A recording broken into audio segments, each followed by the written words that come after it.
Welcome back to our channel. कसे आहात तुम्ही सगळे? आय होप तुम्ही सगळे मस्त आणि मजेत असणार. तर आज ना सकाळची सुरुवात मस्त नाश्त्याने केली होती, कारण आज ना मला भरपूर कामं करून घ्यायची होती. म्हणून सकाळी ना आधी पोटोबा करून घेतला.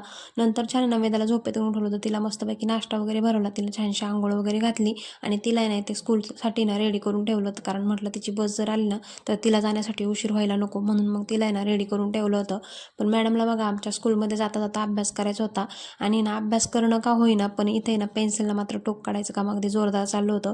असो, तिने पेन्सिलला टोक वगैरे काढला आणि तिचं चाललं होतं अभ्यास करायचं काम. तिची बस यायला जरा टाईम होता, म्हणून मग तिचं चाललं होतं असं अभ्यास वगैरे करायचंच काम.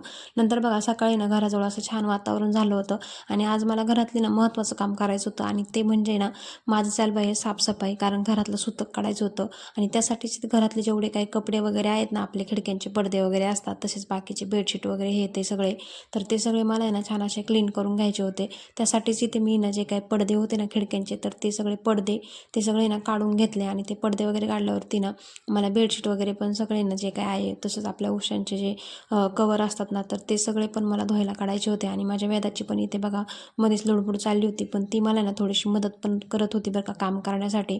इथे मी ना सगळे दरवाजांचे आणि खिडक्यांचे ना सगळे पडदे वगैरे काढून घेतले आणि ते सगळे काढून घेतल्यावरती ना मला ना ते बाहेर धुवायला द्यायचे होते.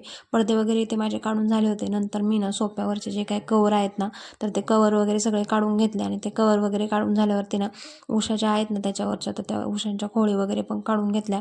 आणि माझ्या वेदाने ना मला इथे खूप मदत केली बरं का. जे काही मी जेवढं काही काढलं होतं ना सगळं कपडे धुण्यासाठी, तर ते सगळे ती नाही ते माझ्या हातून घेऊन ना बाहेर अशी ना घमेल्यामध्ये नेऊन ठेवत होती. तर छान प्रकारे मी ते सगळं काढून घेतलं आणि ते सगळं काढून झाल्यावरती ना मला ते सगळं धुवायला टाकायचं होतं. इथे मी सगळे कपडे ना, पाणी आलं होतं सकाळी म्हणून ना सगळे कपडे धुवायला टाकले आणि नंतर ते पिळण्यासाठी ना मस्त मशीनला लावून दिले होते. कारण पावसाचे दिवस चालू आहे, त्यामुळे कपडे लवकर सुकत नाही. आणि आमच्या आजीबाईंनी पण मला मदत केली बरं का कपडे धुण्यासाठी. कारण कपडे इतके सारे होते की तुम्ही ते व्हिडिओमध्ये पाहू शकत असाल. तर इतके सगळे कपडे होते, ते सगळे कपडे ना आम्ही धुवून काढले. आणि इथपर्यंतच काही माझं काम थांबत होतं. आम्हाला नवीन दुकानाचं ओपनिंग करायचं आहे, त्यासाठी पण माझं कामाचं म्हणजे आम्हाला चांगलीच अशी गडबड होती. त्यामुळे ना कपड्यांचं काम आहे ना सकाळी सकाळी आम्ही उरकून घेतलं. त्यानंतर ना बाकीची कामं आवरून घेतली आणि माझे सासरे आणि मी ना आम्हाला जायचं होतं बाहेर जरा शॉपिंग करण्यासाठी दुकानाच्याच कामासाठी. तर आम्ही दोघं पण गेलो होतो शॉपिंग करण्यासाठी. तर आम्ही गेलो होतो संगमनेरला आणि संगमनेरला गेल्यामुळे तिथे ना होलसेलचं मार्केट आहे. तिथे गेल्यावरती आम्ही पहिल्यांदा ना डीमार्टमध्ये गेलो होतो, कारण आम्हाला ना घरगुती पण थोडंसं सामान घ्यायचं होतं आणि आम्ही नवीन दुकान ओपन करत आहोत. त्यामुळे आम्हाला पण थोडीशी आयडिया घ्यायची होती की दुकानात काय असतं काय नसतं, कसं कोणतं सामान घ्यायला पाहिजे ते. तर इथं डीमार्टमध्ये गेल्यावरती ना आम्ही सगळं डीमार्ट फिरून पाहिला आणि आपण कोणतं कोणतं सामान आपल्या दुकानामध्ये ठेवू शकतो ना, हे सगळं पाहिलं. नंतर ना मी गेले होते होलसेलच्या बेकरी दुकानामध्ये. तर तिथे पण मला ना बरंचसं असं सामान घ्यायचं होतं. मग तिथे जाऊन ना आम्हाला जे काय हवं होतं ना, तर ते सगळं सामान आहे ना आपण खरेदी केलं आणि ते सगळं खरेदी केल्यावरती मॅडमने ते ना बिल वगैरे करून दिलं आम्हाला. नंतर ते बिल वगैरे घेतलं, सामान वगैरे घेतलं आणि आम्ही ना बेकरीमध्ये गेलो होतो. तर ही बेकरी जी आहे ना, तर ती ना माझ्या चुलत्यांच्या मित्राची आहे. तर आम्ही तिथे गेलो होतो. आम्हाला थोडेसे प्रोडक्ट पण घ्यायचे होते, त्यासाठी आम्ही तिथे गेलो होतो आणि ते सगळे तिथली पण खरेदी केली. आणि नंतर ना आम्ही आलो डायरेक्ट घरी. घरी आल्यावरती ना मंडळी आम्हाला डायरेक्ट 5 वाजले होते घरी यायला. नंतर ना तिकडून आल्यावरती वेदा पण स्कूलमधून आली होती आणि आल्या आल्या महत्त्वाचं काम असं होतं की तिचा टिफिन बघायचं होतं संपलाय की नाही. तर आज वेदाने ना खरंच म्हणजे तिचा टिफिन आहे ना सगळा फिनिश केला होता आणि आज मी सगळ्यात जास्त आनंदी होते, कारण ती तिचा टिफिन कधीच संपत नाही. आणि आज आहे ना वेदा खरंच खूप शहाण्यावानी वागत होती बरं का. स्कूलमधून आल्यावरती ना लगेच अभ्यासाला बसली होती. तिने छान असा अभ्यास वगैरे करून घेतला आणि नंतर संध्याकाळच्या वेळेस बघा घरामध्ये ना असं तिचं लपाछपी खेळण्याचं काम चाललं होतं. ते सगळं तिचं खेळून झाल्यावरती ना तिची मस्ती कंटिन्यू चालूच होती आणि मला स्वयंपाक करायचा होता, पण तिचं असं म्हणणं होतं की मम्मी माझ्यासोबत खेळ म्हणून.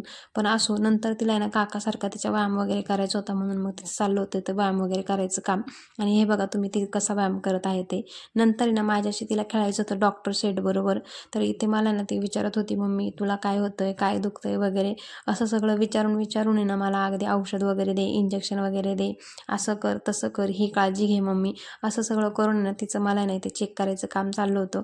असो, तिच्यासोबत आहे ना बराचसा वेळ खेळले मी आणि नंतर आहे ना मग तिला पण घरात कोणी खेळायला नसतं, म्हणून मग तिला कोणीतरी हवं असतं तिच्यासोबत खेळायला. वेदाला. सगळं तिचं खेळून वगैरे झाल्यावरती तिला म्हटलं आता मला स्वयंपाक करायचा आहे, म्हणून मग मी गेले होते स्वयंपाक करायला. तर छान मस्त किचनमध्ये ना असं पिठलं बनवलं होतं आज गरम गरम. नंतर ना भाकरी बनवल्या, पण भाकरी बनवायच्या आधी नाही ते वेदाला भूक लागली होती, म्हणून मग तिने ना माझ्याकडे फुटाणे मागितले होते खाण्यासाठी. तर इथे तिचं खाण्याचं काम चाललं होतं. माझ्या भाकरी बनवून झाल्या, पण वेदा काही मागे राहत नसते बरं का. भाकरी करायला लागल्यावर तिला आहे ना भाकरी बनवायचीच असते, म्हणून मग मी तिला येते ना छोटा असा पिठाचा गोळा करून दिला होता आणि तिने बघा किती छान अशी भाकर बनवली होती. आणि तिला आहे ना स्वयंपाकाचा तसा प्रचंड नाद दिसतोय, कारण ती ना मी स्वयंपाक करायला लागले की माझ्यासोबत आहे ना लुडबुड करतच असते. नंतर बघा तिच्या भाकरीला थोडासा आकार देऊन ना तिची अशी गोल भाकर झाली होती.